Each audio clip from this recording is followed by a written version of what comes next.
Sports are a funny thing. Through history, they've been written by a series of trends, patterns, and statistics. Some of them are simple, they make sense, even at a glance, even to the average fan. Of course, that is not an all-encompassing statement. And the reality is that some of these instances are just downright confounding, no matter how many hours of sports you watch. But even some of the most perplexing feats or occurrences in sports are typically rooted in reason, at least somewhere down the road. And while baseball is typically thought of as this ancient game of statistics and strangeness, football is no exception. In fact, football is chock-filled with all these strange trends which admittedly turn into strategies. But one of them stands alone as one of the most peculiar tidbits in all of sports. And that is the rather shocking number of backup quarterbacks that have put up performances for the ages, for the entire world to see as they cruise to the top of their profession, completing one of the most daunting feats in all of pro sports, winning the Super Bowl. Not to mention the fact that so many of them completed the journey with a relative ease that is so uncommon in the NFL. It's strange to think that at the single most important position in all of sports, that backups seem to win the championship at a disproportionate rate, especially when you look at some of the backup seasons gone wrong. You know, when a team loses its starter early in the season and the next thing you know, they're on the road to a top 5 draft pick, despite having had contender aspirations heading into the season, a la Peyton Manning with the Colts in 2011, when they went from a perennial playoff contender to first overall pick because of one injury.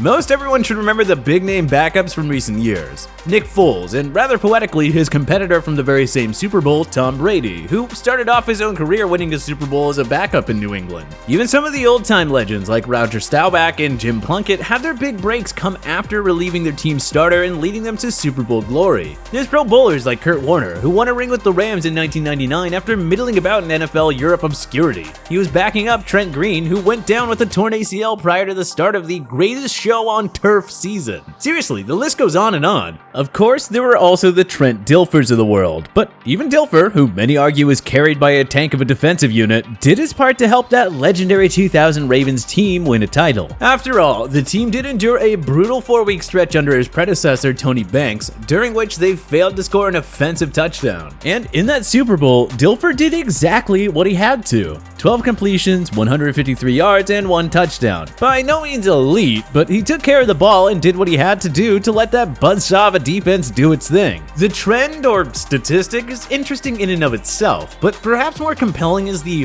why behind it. Why do so many backups go on to win the Super Bowl?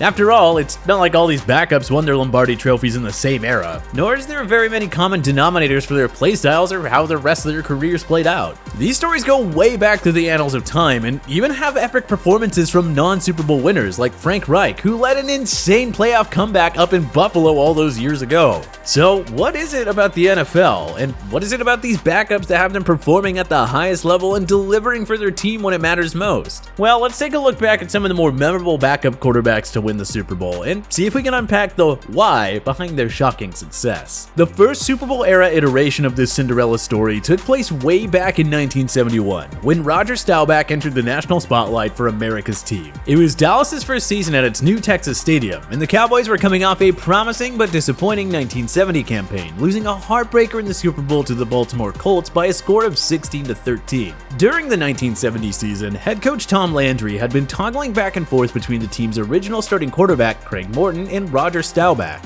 While Staubach had a reputation as a playmaker and showed a propensity for scrambling and really creating something out of nothing, Morton was much more disciplined and followed the game plan to a T. Also, Morton was no slouch and had performed well all season, so Landry opted to go with Morton during the playoffs and that Super Bowl loss. During the 1971 season, his patience with Morton, or his hesitance to hand over the reins to Staubach, finally dissipated, and Staubach became the full-time starter in week 2. And let's just say, he didn't disappoint. Staubach went 13-0, including the postseason, earned Pro Bowl honors, and earned Super Bowl MVP honors in a Cowboy victory. Obviously, we know the rest of the Roger Staubach Hall of Fame story, but it's crazy to think that he started off splitting plays, something that would pretty much never happen in today's NFL. And just 3 years later, it was the same thing, but this time, instead of Staubach leading Dallas to Super Bowl glory, it was a different NFL legend being born.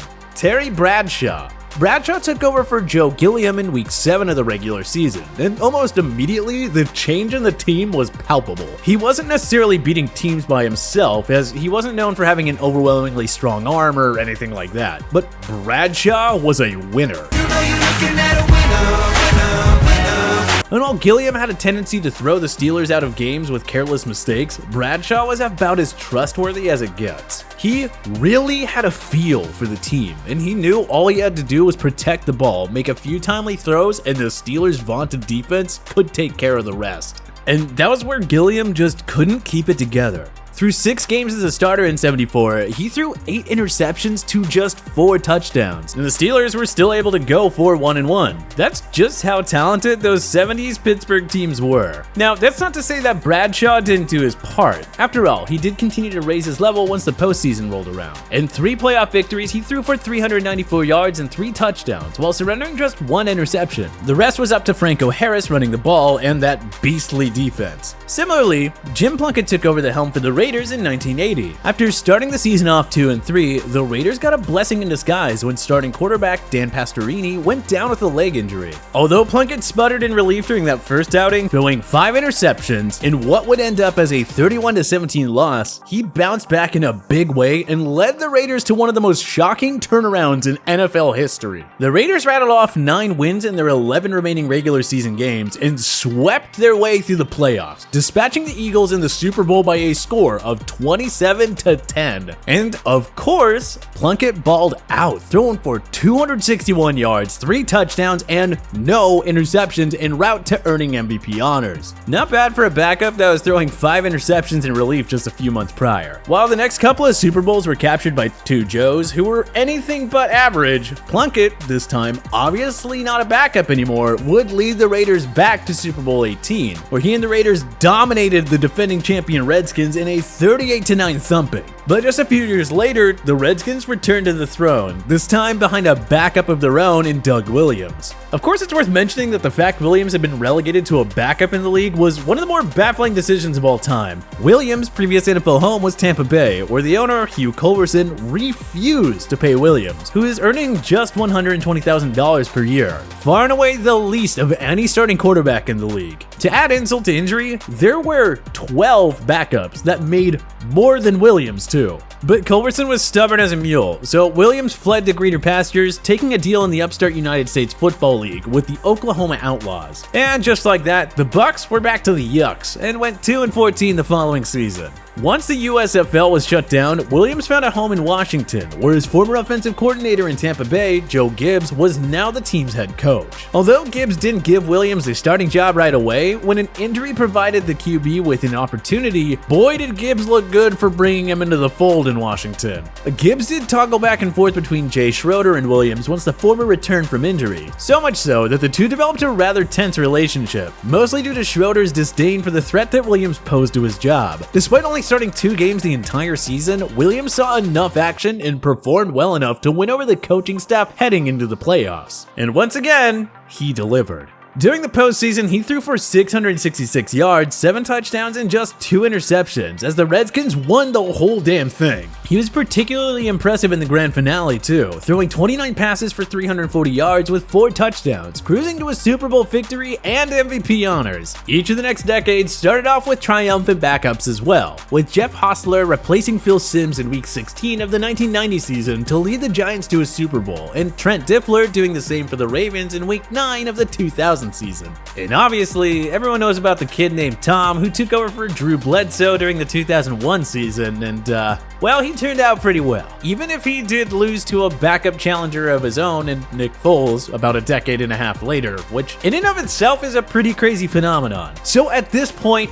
we get it. A lot of backup quarterbacks have won the Super Bowl, and done so in pretty convincing fashions. Some have gone on to have Hall of Fame careers afterwards, and some quickly reverted from Prince form back into the proverbial frog. The truth is that while there are a few reasons behind this bizarre trend, because like with everything, the results and the context varies with the details of each specific quarterback's journey as well as the teams they were leading, there is one big reoccurring theme that almost always appears. And it is not the impact that having a low-cost quarterback offers, because this may seem like a salary cap shortcut, but it's really only relevant in situations where teams didn't have a high-paid starter in place to begin with, which obviously isn't always the case, as we have seen both in Philadelphia and New England.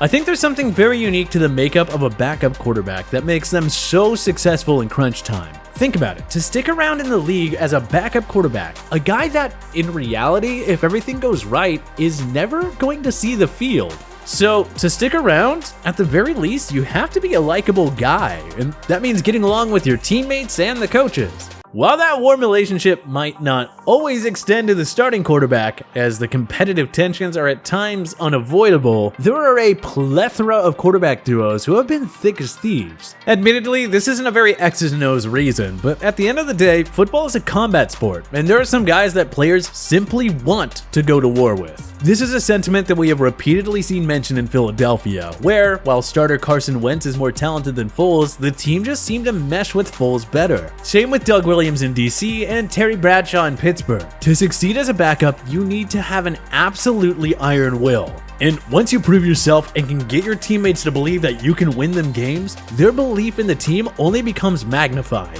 And the impact that this unique leadership style has on a team is something that simply cannot be overstated, and might be the single most important factor in the disproportionate success they have had when it comes to taking over in the middle of a season. So next time your team loses its starting quarterback in week 5, don't sweat it. It could just mean that their backup is positioning himself to become the latest footnote in one of the NFL's strangest trends. But hey, which current backup quarterback would you like to see lead his team to a Super Bowl 55 victory? Join us in that comment section below. If you like this video and learned a thing or two, clicking the like button helps out a ton, and hey, we appreciate it. If this is your first time coming around to TPS though, subscribing is a great idea, because we put out videos like this every single day. But as always, thank you for watching, and we'll see you guys next time.